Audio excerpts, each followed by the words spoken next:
Hey guys, sorry I've been gone so long. I got married about 2-ish weeks ago now, and we kind of did a DIY wedding. So in those last 2 months, it got crazy because I was making everything from scratch. So I had to put you guys on the back burner in order to have my dream wedding, which turned out absolutely perfect. I am now married, living with my husband. We moved into our apartment. I still need to decorate. We're gonna make it really cute and cottagey in here. I am making pasta right now. It's resting on the little kitchen table. And I'm ready to crochet. I have been absolutely itching and just jumping out of my skin to crochet. You guys don't realize how excited I am to get back into making an actual project. During this break time when I was working on my whole wedding, I was still brainstorming, I was still coming up with ideas, and I found a lot of Instagram reels that I really want to recreate.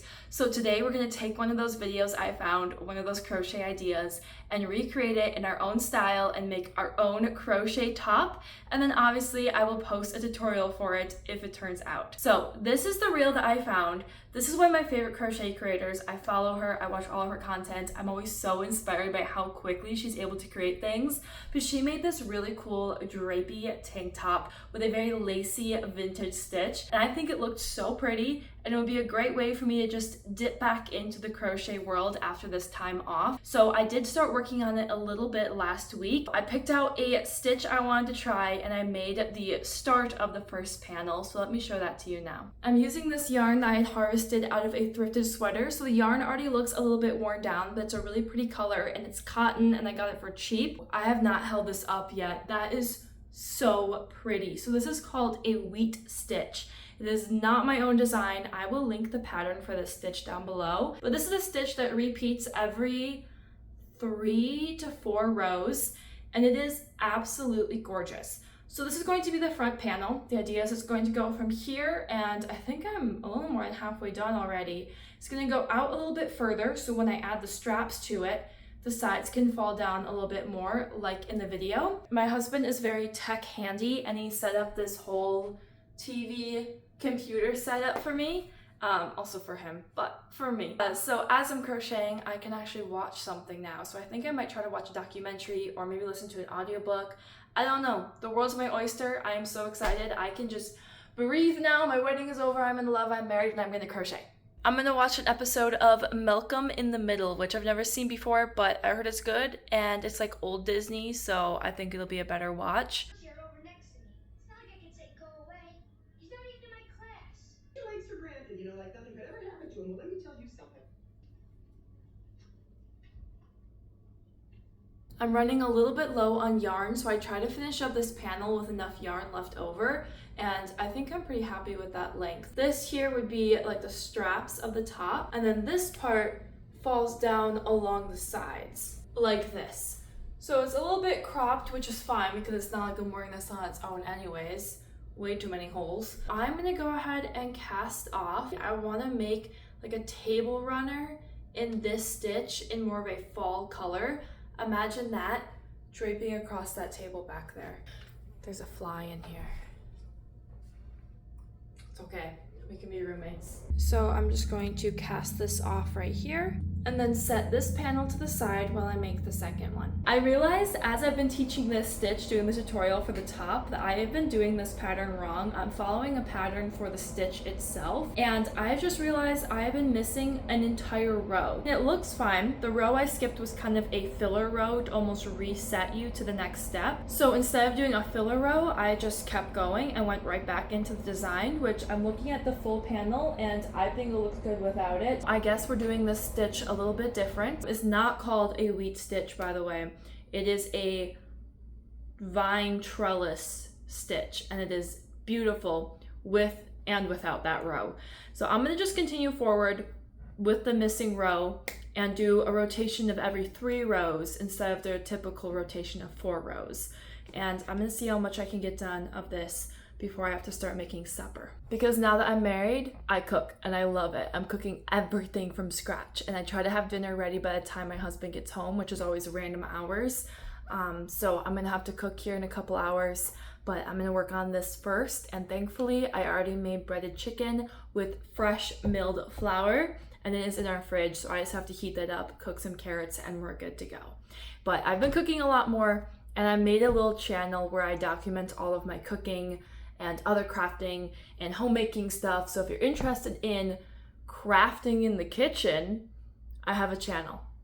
You can go watch it. I'll put it in the description down below. I finally finished both panels for our top. I think I'm gonna keep these straps very simple. I might just go around with a double crochet and then just do thin straps, kind of the same thickness as my sports bra here. The video, the one that the girl made, it sit more on like her collarbone, but if it's up that high, we definitely have more of a very cropped look. If I set it more in line with my tank top here, it's a little bit more flattering, so I might make mine a little bit lower, and I'll probably try to steam this too to bring it down a little bit more. This is all going to be our 2 straps, and then I'll connect the panels down here on the long end here. So this will be kind of open and flowy, and I might not even do any extra double crochet. I might just add the straps because this stitch on its own already has kind of a finished edge. I might just add almost this puff stitch as straps. Hopefully the assembly won't take too long. I don't think it should. This is all the yarn I have left too, so I might have to do the straps in a different color, but I'm hopeful to make the top in the same color. This is from a sweater that I thrifted, and I've been using the yarn to make this piece. And all I have left is this little cuff of the sleeve.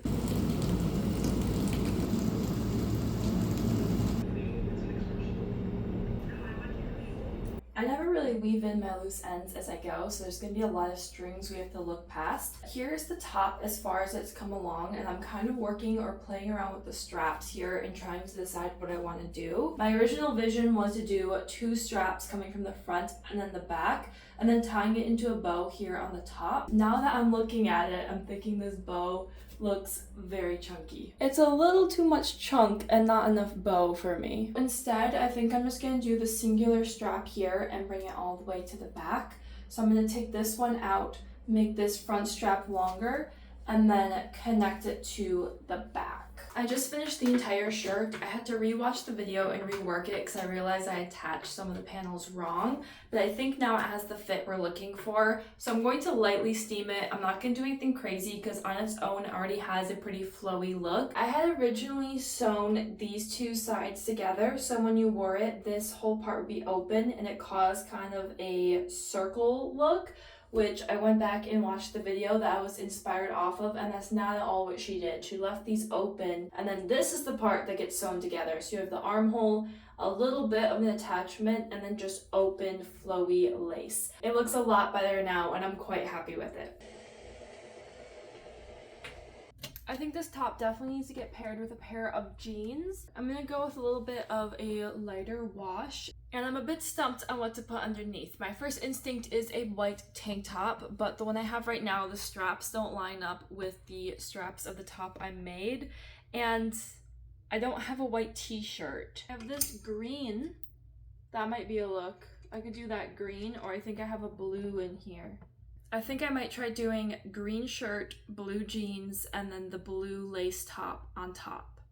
We'll see how that looks. I want to get like a white dress or a white shirt to wear it over, but I don't have one. Here's the outfit that I managed to put together. Like I said, I think this would look really pretty over a cream or white base. But here's that beautiful light blue, just lacy top on top of a green tank top and some white or light wash jeans. So this top turned out so nice. I'm really pleased with the way it turned out, but the main thing I would tweak is probably the yarn I used. I'm really happy with this color, but as I mentioned, I did use used yarn from a sweater, and I think this yarn ended up being a little bit rougher than I thought it was. I don't know if you can tell on camera, but it just looks a little run down and used. Even though it's a new top, it just has that sort of scraggly look already. But I did make it in a very lightweight cotton, so it's comfortable, it's really lacy and pretty. I'm excited to try styling it in many different ways. If you guys have any ideas of how I could style it besides just with this green top, I'd be very open to ideas. So if you wanted to make your own, but you don't want to go through the whole design making process to build this top, I did build a tutorial for this. I filmed an entire step-by-step guide on how I made this